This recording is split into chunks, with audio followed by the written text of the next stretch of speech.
Oh, you want to play psycho killer? Can I be the helpless victim? Cross your eyes and scream, man. Scream for your life. Welcome. I'm your Scream Queen, Jenica Olin. This is my 12th episode. My objective is to delve into the themes of horror, both real and imagined. Each episode will cover a movie in depth based on a theme of the month. After this episode, I'm finally done with the Be Careful What You Wish For theme. This theme has become a reality as the Cheeto in charge has taken office. Hispanic immigrants that voted for Trump should be feeling this one, as legal pathways for immigration are being revoked and ICE targets people of color. I can personally speak on the hypocrisy of this because I'm half Puerto Rican, raised in a Cuban household, and I have a sister-in-law who's from Venezuela and just became an American citizen in December of 2024. So yeah, this really fucking sucks. I will be expressing my opinions on this podcast about current events as they seem fit. The most important thing here is be kind to others, be kind to yourself, and find ways to support each other, especially the marginalized groups right now that are being targeted, like our trans and our LGBTQ plus community. We will only get through these next 4 years by standing together and supporting each other. On that note, if you are new here, each episode will have an intro, brief synopsis of the movie, an analysis of the film, and then I will get into the true crime of it all. I'm a huge true crime fan, and I like to make connections between the true horrors that inspire our darkest imaginations. The truth is, the stuff on screen is way tamer than the true horrors that take place every day. Spoiler alert, I've made it my job to spoil the shit out of this movie. So if you haven't seen the film and you plan on seeing it, but you don't like spoilers, then I would stop listening now. Or maybe you're kind of lukewarm on this movie or dead ass freezing cold on it. And you're listening to hear my analysis of it or whatever hot take I have, then continue listening. And then maybe you will change your opinion. Trigger warning for depictions of suicide. If you are struggling with thoughts of self-harm, call or text 988 for help. You are not alone. I know it's really hard for people right now, and there's a lot of despair, but take care of yourself. Take care of your mental health. And if you can, take care of the people around you. So in today's episode, I'm covering Wish Upon, directed by John R. Leonetti, with writer Barbara Marshall, starring Joey King and Ryan Phillippe and Ki Hong Lee. The film is loosely based on W.W. Jacobs' short story, The Monkeys Paw, from 1948. While most of the contents of the original drafts were seen in the final cut, there were alterations, a sequence where Carl almost gets hit by a truck, which referenced Billy Hitchcock's death in Final Destination, was removed as the filmmakers ultimately didn't want to make a Final Destination-esque product. I will tell them, before I even found this fact, all the kill scenes were very Final Destination-esque. I was already thinking the cinematography felt like Final Destination, the build-up of each scenario. So it had a budget of $12 million, and then it grossed about $23 million worldwide. This film's poor financial performance, as well as its so bad, its good reputation with both critics and audiences, contributed to the death of Broad Green Pictures, together with the poor performance of Just Getting Started. We've got a runtime of 1 hour and 30 minutes. Our tagline is Be Careful What You Wish For. This is my second movie with the same exact tagline. The other one was Wishmaster. There's also a decent amount of overlap in the teen horror genre going on here, so I will be comparing and contrasting this movie to The Craft, which I covered in last week's episode. Let's set the scene with the synopsis of the movie. I can wish for anything. Money.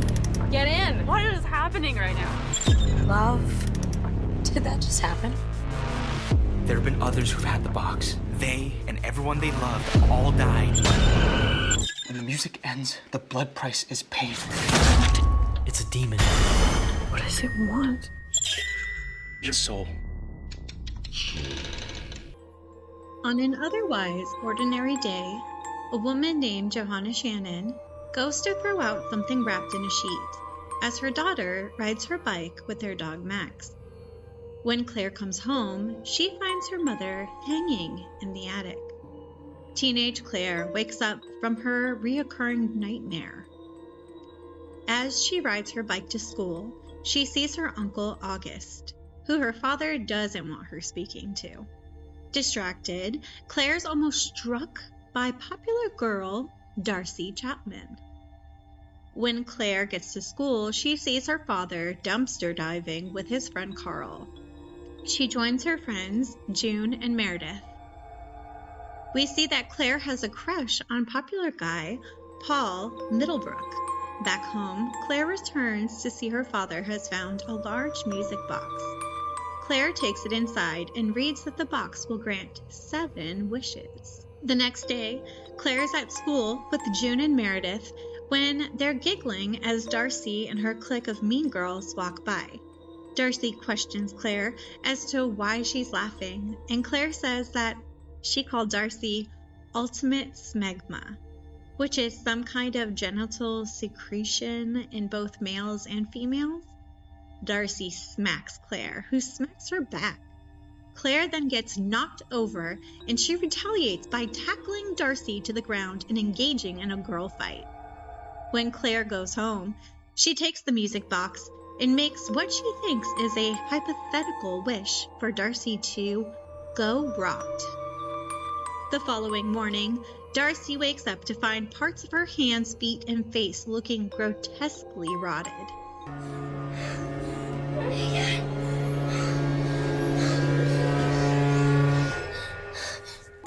The news spread around the school that Darcy got necrosis from the spa, and that means Claire's wish has come true.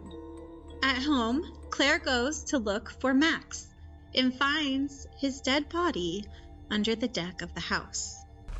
Buddy? You in there?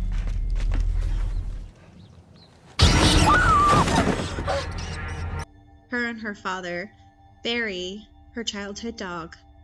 After spending a good part of her day pining for Paul, Claire decides to make her second wish be that Paul would fall madly in love with her.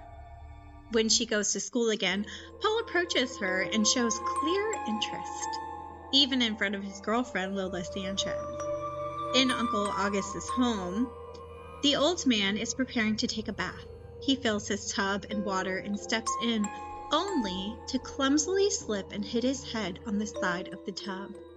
He regains consciousness, only to bang his head on the nozzle and die.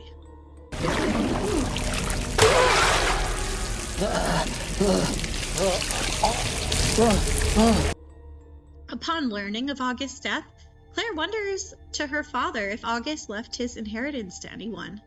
Jonathan doubts he or Claire would have been mentioned. Considering that they aren't very financially stable at the moment, Claire goes to her room and tells the music box her third wish, which is that August had left them everything. Claire wakes up the next day to Jonathan telling her that August apparently left Claire his entire inheritance.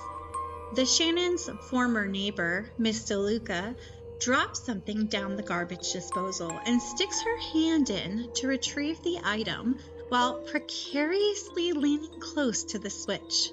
Her ponytail goes down the disposal and she accidentally turns it on, causing the disposal to yank her hair and break her neck.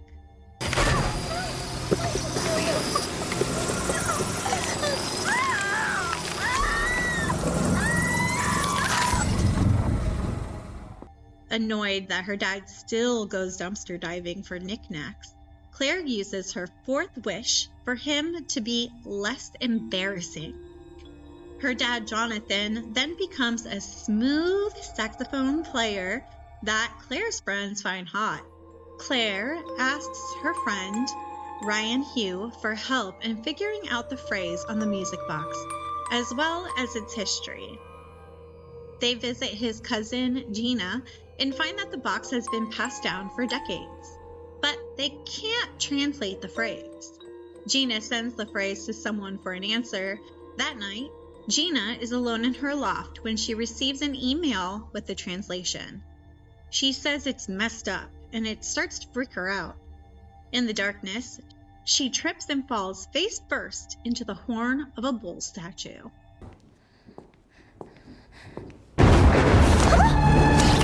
At school, Claire is now Paul's girlfriend. But all of his friends don't care to hang out with her because Paul dumped Lola for her. Claire then wishes that she would become the most popular girl in school. In Paul's car, Claire realizes he is the person that's been stalking her. In response, she breaks things off with Paul. Ryan goes to check on Gina when he finds her dead in the loft. He tells Claire that he learned the phrase in the box translates to, when the music ends, the blood price is paid. Later that day, Claire goes to Miss DeLuca's home and enters to a horrible smell. She then finds Miss DeLuca's dead body. Claire confides in June and Meredith about the box and how she's been making wishes. June encourages Claire to get rid of the box. Claire goes to do so, but finds it's much harder to let go of than she thought it would be. At a hotel, Claire admits to June that she didn't get rid of the box. Meredith then sets foot in an elevator to rejoin her friends. The elevator that Meredith is on drops and crashes to the bottom, killing Meredith.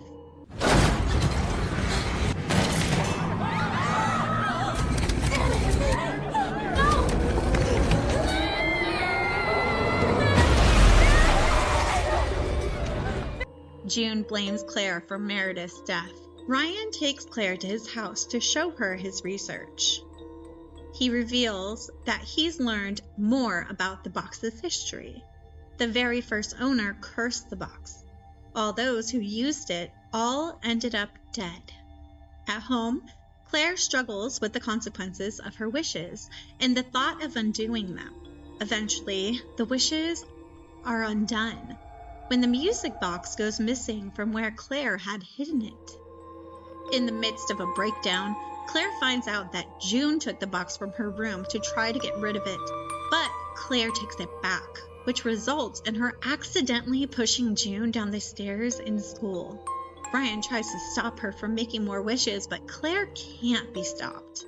Devastated and in despair, Claire makes her sixth wish.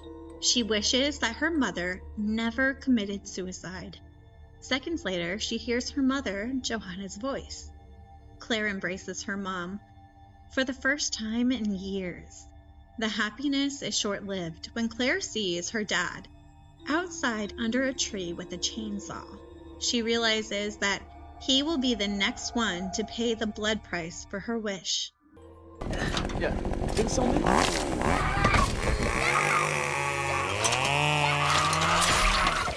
He is decapitated by the chainsaw, and in a panic, Claire finds the box in the attic with her mom's things. Claire screams at the box that she wants to use her last wish to go back to the day that her dad found the box. Claire wakes up on that fateful day. Max is in her bed. Claire asks her dad if she can join him and Carl as they go looking for things. Claire finds the box in a bin and wraps it in a sheet, taking it with her. When at school, Claire finds Ryan and gives him the box, saying how she knows Gina and that she can figure out what the box says and that they should get rid of it. As Claire walks off happily, Darcy accidentally hits her with her car, sending Claire's body flying several feet and crashing into a windshield. All the students look on in horror as Claire lays dead on the windshield of the other car.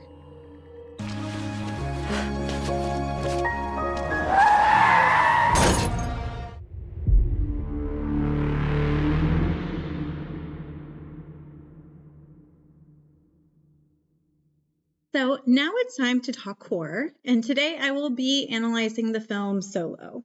There are a lot of repeat tropes and that overlap with the narrative of this story and previous movies I've covered this month.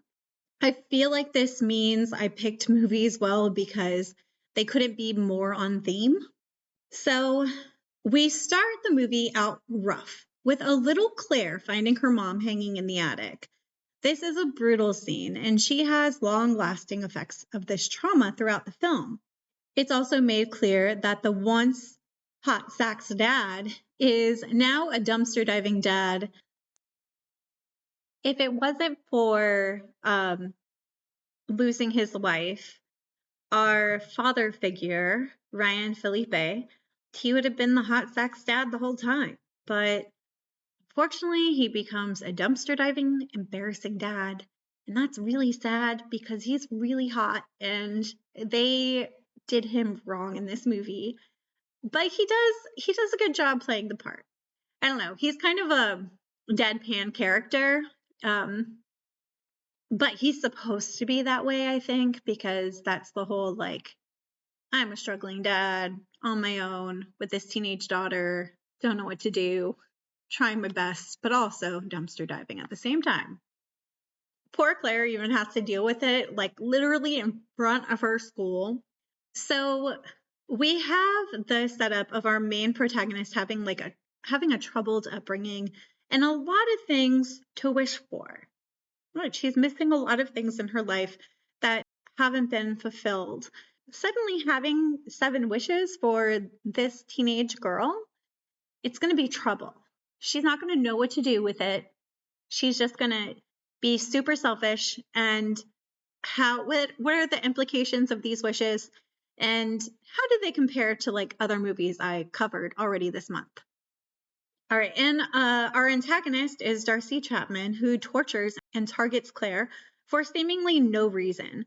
The scene in the cafeteria was wild because Darcy just goes up to her and starts like antagonizing her while she's laughing. And I do hear Claire say like this smegma thing, but it's like very faint. And the fact that Darcy actually walks over to her and is confronting her in such an aggressive way. Claire she's a victim of bullying here, but she does something that's not expected, at least not in those situations. So instead of just sitting and taking it, she stands up, she tells her exactly what she says, she tells her what it means, and then she defends herself whenever Darcy hits her. And that's where we land on our first wish. So because of this horrible bitch hurting our main character, Claire, we've got our first wish out of anger. And she wishes that Darcy would go rot. This whole scenario is parallel to The Craft when Rochelle puts a spell for something to happen to Laura Lizzie if she doesn't leave her alone. Lizzie's hair falls out when she continues to taunt Rochelle, and in Wish Upon, Darcy develops necrotizing fasciitis. Pretty metal way to get back at your enemy. The first blood toll here is for her poor dog Max that her mother gave to her. This was her last connection to her mom, and she loses her dog. So let's move on to the second wish. I'm just going to kind of go through the tropes and the wishes one by one and compare and contrast. So our second wish, we have the love spell gone wrong. Claire has it bad for Paul, who is part of the group that torments her. Funny story, I'm going to put in here really quick. In high school, I never fell for one of these guys, but I was in photography class, and one of the biggest like jocks in my school was also in my class, and we had an assignment to do portraits. I convinced him to do drag portraits for me, and I even had him smoking cigarettes and everything in them. I don't know how the fuck I got away with that in school. I dressed him up, I put lipstick on him, he let me do it, and he was happy to do it. I really hope that he's a drag queen now, because he fucking pulled that shit off. And that was my experience with jocks in high school. I never wanted to fuck them. I just wanted to make them drag. So let's get back to this. She has it bad for this jock dude. And of course, every time you put a love spell on someone, it's going to go wrong. Something is going to, it's going to go to an extreme that no one wants it to go to. And no one should be obsessed with anyone else. You should love each other, respect each other, but obsession at this level of what a love spell would do is unhealthy. This parallels to Sarah's love spell on Chris in The Craft, and both go horribly wrong, with Paul stalking Claire and taking pictures of her while she's sleeping from outside her bedroom. When she breaks up with him, he attempts suicide. Like, extreme stuff. In The Craft, Chris tries to rape Sarah, and later Nancy confronts Chris when he is pushed out the third-story balcony, where he falls to his death. So both have really bad endings, and I'd say the moral to this story is have a balanced relationship. The blood toll for this one is her uncle August. Then we've got our third wish. So Claire finds out that her uncle's dead, and she's really curious about the inheritance, which I would be too. So I think this is her first wish that isn't as self-serving. It serves her father as well. In her third wish, she wishes that August had left her everything. And then when she wakes up, she is told that apparently she was left the entire inheritance. So we've got our third wish. If you ask me, a better way to use this wish would have been for her dad to get like some really high paying job where he's constantly getting money instead of like a one big chunk of money. That money will eventually go away. So if you ever get these kinds of wishes, make sure that you're being smart with your wishes, that you're thinking long-term investment in these wishes. Okay. So we don't want one big inheritance. We want something that's going to accumulate or be able to give some revenue. So think about that when you get your wishes. So this is another parallel to The Craft when Nancy's stepfather dies and her mother are left with a decent inheritance. Not a great inheritance, but a decent inheritance. And so we've got our blood toll here is her neighbor, Miss DeLuca, which is very sad because Miss DeLuca is obviously a mother figure. All right, wish number 4. So in her fourth wish, she gets really selfish again, and she wishes that her dad would stop dumpster diving, which I totally get. I mean, you came into all this money, you have a sizable inheritance, and your dad is still digging in the trash. And people are posting about it. People know that that's her dad, and they're using it against her. So I feel for her here. But she makes a really broad wish, saying that she wishes her dad would stop being embarrassing, which who knows what that means. But, well, we find out what that means. That means that her dad is going to be a hot sax dad, who's playing that saxophone like he is the saxophone player, the hot sax man from The Lost Boys, Tim Capello, who, like, side note, my husband has booked him. And he's a really nice guy and still looks in extremely good shape. So just so you know. So this also was reminiscent of the dynamic between Nancy and her mother. The money didn't fix everything. Money doesn't take away their problems. Even though in The Craft, Nancy gets the inheritance, they're still unhappy. She's still angry. Her mom's lonely. And so when it comes to Claire and her dad, again, money didn't fix everything. He's still dumpster diving. He still has trauma that he's trying to process. I find that those two storylines are, again, for the second time, like intersecting. They have similarities. So the blood toll for this one is Gina, the cousin of the potential love interest that helped with the translation. And she has a very Final Destination style death. Our fifth wish. Even though Claire is now Paul's girlfriend, his group still shuns her. They want nothing to do with her. She's not a cool girl. They don't even understand like why he likes her. And this is kind of contrary to what we see in other movies, especially other like teen movies. I'm thinking of like She's All That and all those kinds of movies where the popular guy decides he's going to pick the dork girl and then everyone's going to see how amazing she is and they're going to embrace her. But that doesn't happen here. So what happens here is she's still an outcast. So she really wants to be popular. So she decides that her next wish is going to be the most popular girl in school. And here lies our vanity wish that parallels Bonnie's spell for her to become beautiful inside and out. Bonnie is not selfish. It's a different level. Like Bonnie has legit reasons to make a vanity wish. But nevertheless, it's still a vanity wish, whether it is justified or not. So Claire's vanity wish is not justified. She becomes the most popular girl in school. And I really like how her friends are not fooled. They're on to her. They're like, what the fuck is going on here? Like, not that they're not supportive friends, but they're also like, their best friend radar is like going off. So the blood toll is Meredith. She goes inside the elevator and the elevator crashes. Again, very Final Destination in the way that this kill scene plays out. So we've got our sixth wish that comes after June took the box and undid all of her wishes.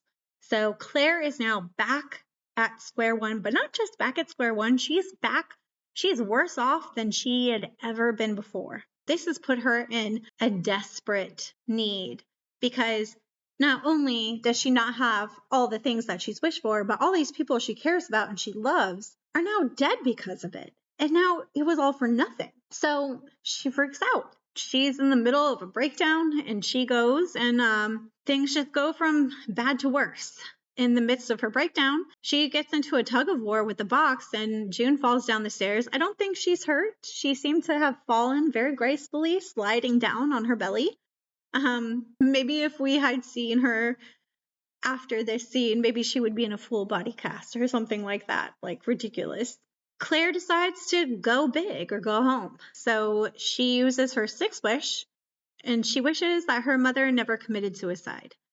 I don't really have a direct comparison to this wish in The Craft, but I will say that Sarah from The Craft has an experience with her deceased mother's picture coming to life.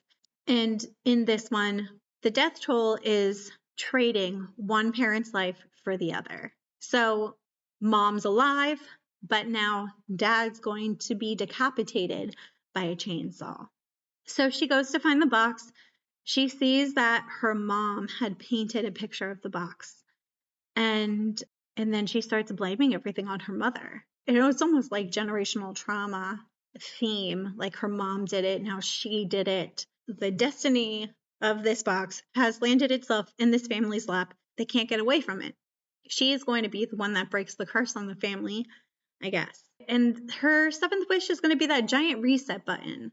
And for this wish, I'm going to compare it to Wishmaster, because at the end of Wishmaster, the main character, Alex, she wishes that the guy working the crane on the docks was never drinking that day. They delivered the statue. When Ahura Mazda is delivered, it never breaks. The whole thing never happens. Everyone's brought back. Voila. Same thing here. She wants to go back to the day that her dad found the box. So we have our giant reset button with the final wish. And at the end, the main character sets everything back to the way it was. Claire gets her moral standing back in this. In these final scenes, it really reminded me of someone about to commit suicide. And when I say that, I'm not trying to be insensitive. I'm saying that because it really did remind me of when people are like, I can't believe that person was so happy and they ended their life that day. They seemed the happiest they'd ever been. They were doing so great. They were like all these things. But we know that when someone has decided to take their lives, a lot of times they will seem very happy at that final day. And this is because a lot of times it's because they've made a final decision on something that has been painstakingly torturing them for so long. The end makes it seem like she is a martyr when she trades her life for the life of the others. But is she really a martyr? Or did she just realize she's fucked and was going to die no matter what at this point? So she decided to make a wish that would redeem her from her previous selfish behavior. There's also a dark irony paralleled at the beginning and the end of the movie. So in the beginning, Claire wishes that Darcy would go rot and she gets necrosis. And then at the end, her wish isn't to affect Darcy, but her last wish ends up affecting Darcy by Darcy killing her, hitting her with a car, which is most likely going to destroy Darcy's reputation. And it's going to be like a huge trauma for her as well, that she just murdered someone, accidentally or not. I had a few little notes in here before I finish up my analysis. Miss DeLuca, the neighbor, she is very motherly. I really love how they included this in the dialogue. She asks if Claire likes a him or her. And a lot of people, I think even still, we've got our political climate going on right now and it's really fucked. But this specific scene with the two of them really reminded me of me and my daughter, because she, for the longest time, would not show interest in anyone. And I'm like, that's fine. If you want to be like no one, if you want to just be you and be like asexual or something, like I'm cool, I'm fine with that. Less problems for me, right? But as she was getting older, I'm like, okay, do you like this person or that celebrity? And I'd always ask, do you like her or do you like him? And I would show pictures of different celebrities and say, do you have a crush on this celebrity? And it'd be a picture of some singer, a female singer. And then I'd show a picture of like a male singer. And she'd be like, no, I don't have a crush on any of those people. I don't have a crush on anyone. The point of the story is that you want to support your child no matter what. And so making that part of the dialogue that, they can like anyone and it doesn't matter, and making it just a normal conversation. It's not even weird. She didn't even find it weird. I'm very supportive of the LGBTQ plus community, and my daughter's always known that, and she didn't find it weird at all. That phrase meant a lot because it's recognizing more than one point of view, and it's giving that person a space and a place to feel comfortable no matter where they're coming from. That's basically what I'm trying to say here. I really enjoyed that was in the movie. I'm going to stop ranting about it now. I hope that you guys also appreciate that little bit.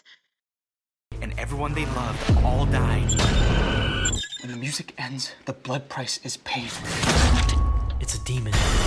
What does it want? Your soul. All right, now it's time for the true horrors that inspire our darkest imaginations. So this film is loosely based on W.W. Jacobs' short story, The Monkeys Paw from 1948. I say loosely because the amount of wishes is different. In the original story, there are only 3 wishes, and in Wish Upon, we've got a whole 7 wishes. Very greedy with these wishes, and she pays the ultimate price for it. The monkey's paw serves as a symbol of the dangers of meddling with fate and the consequences of greed. It represents the desire of power and control over one's destiny, and the danger that comes with trying to manipulate the unknown.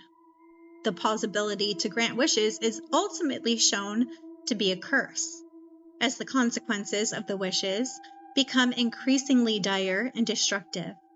The theme of grief is central to the monkey paw, which we also have a lot of grief when it comes to the movie Wish Upon. He also shows the profound impact of grief on the human psyche. as the characters become increasingly consumed by their own pain and desperation. Through his portrayal of grief, Jacobs reminds us of the importance of acceptance and moving forward, even in the face of loss and tragedy. So I was curious as to where the superstition of the monkey's paw originated from. Like, was there something related to a god, or was there something that someone believed happened, like some kind of superstition around this, that it's not just a kid's story? Maybe it had to start somewhere, right? I was able to find a little bit more information about stories that came before Monkey's Paw. So there's 1001 Arabian Nights collection of stories called The Three Wishes, or The Man Who Longed to See the Night of Power.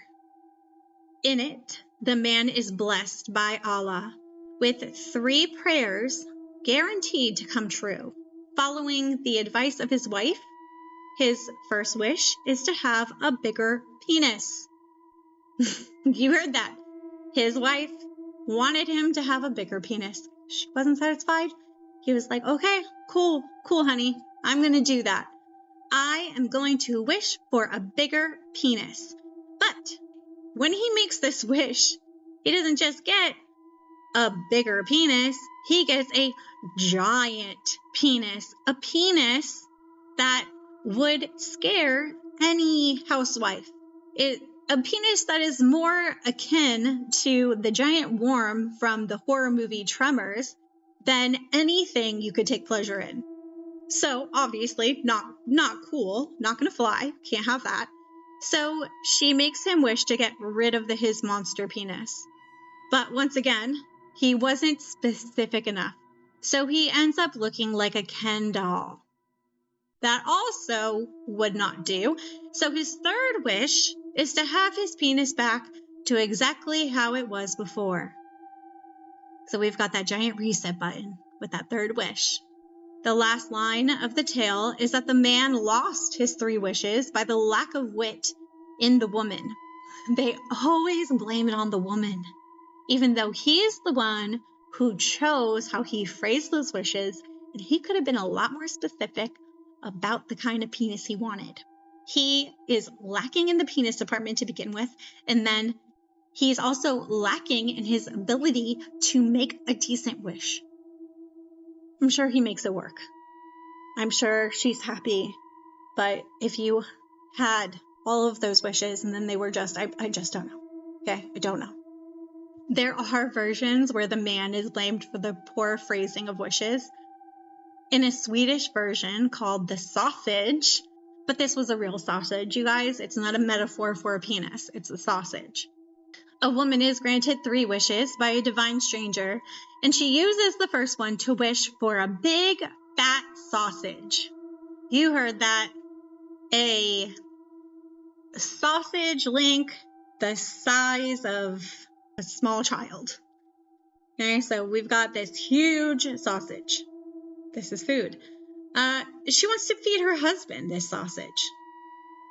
And when he comes home from work, she finds out that she wasted one of the wishes on a fucking sausage. Like, you could have anything you want, and you asked for a fucking sausage. You asked for a sausage.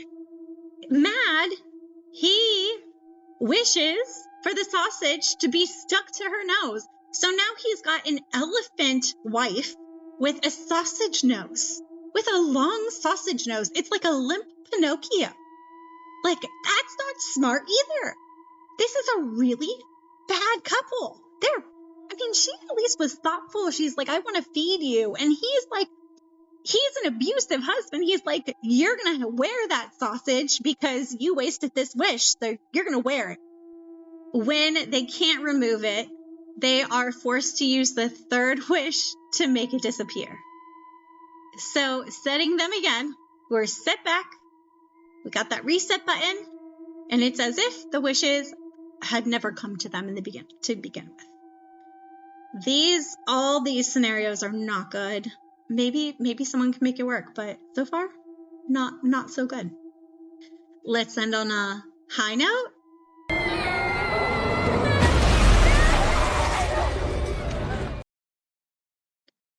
If you would like to collaborate on something, I would love the opportunity to connect with more people in the horror scene. I'm also thinking about making mini episodes called Horror Highlights, where people email me with movies that could fit into my theme of the month, but I am not covering. This is a way to categorize horror movies and maybe find something new. You can email me your movie suggestions to screamqueenpodcaster@gmail.com. Some horror-related events happening near me. I'm looking forward to MegaCon coming to Orlando February 6th through the 9th. I have a 4-day pass, and I'm looking forward to cosplaying Pearl, Elvira, and maybe creating my own Cenobite. I'll be attending the Indie Horror Junkie Film Festival that's happening Friday through Sunday. Indie horror movies that will be screening are Screamboat, The Inn, and Mutilator 2. There's also going to be, after the screenings, there's going to be a Q&A section with a panel of producers and cast members from each movie. So I'm excited to listen in on that and maybe ask some questions.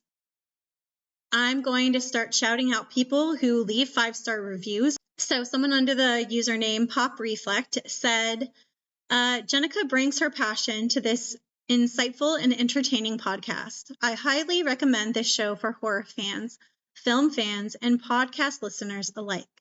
Great show and a new weekly listen for me. Thank you. Like, seriously, thank you. Whoever you are under the username Pop Reflect, it really means a lot to me, and I appreciate you, for real. No false, like, I'm not being Ariana Grande on my press tour right now, being all like, oh my God, but I really do appreciate you. Thank you.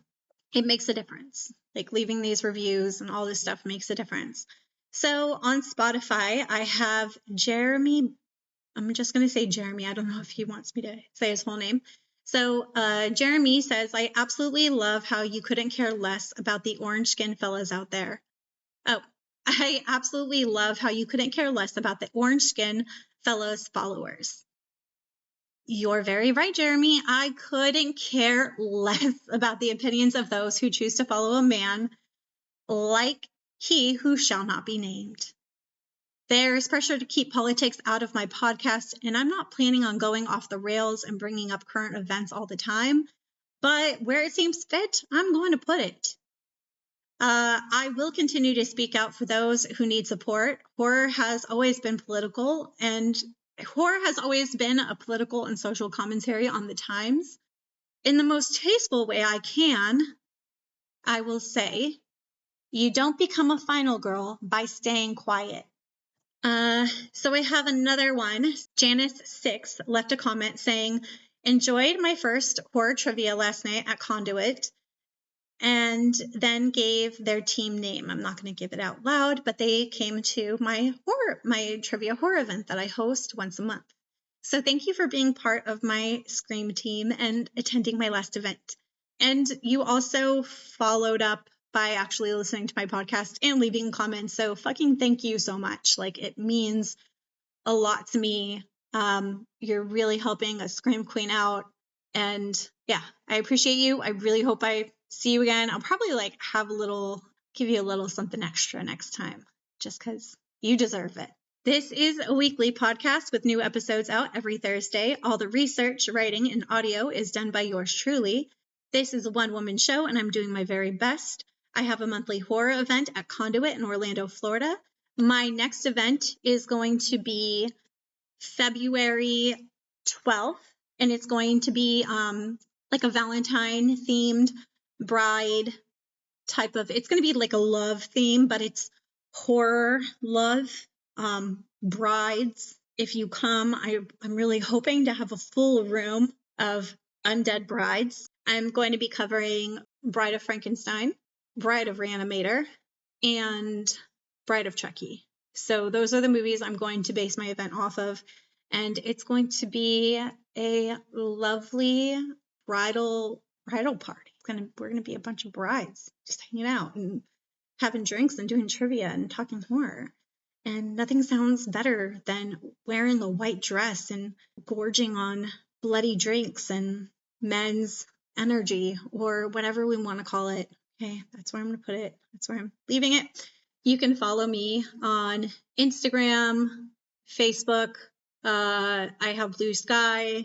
I have all those things. I also have a link tree. I'm most active on Instagram and Blue Sky. The other things, like, I really don't pay any attention to. So if you follow me on those places, you're not going to be updated, really. We have our theme of threes to help support yours truly. These 3 rituals will help me spread the good word of horror. So please rate, review, and subscribe. These rituals only work if you do all 3 things. So please do so and do it often.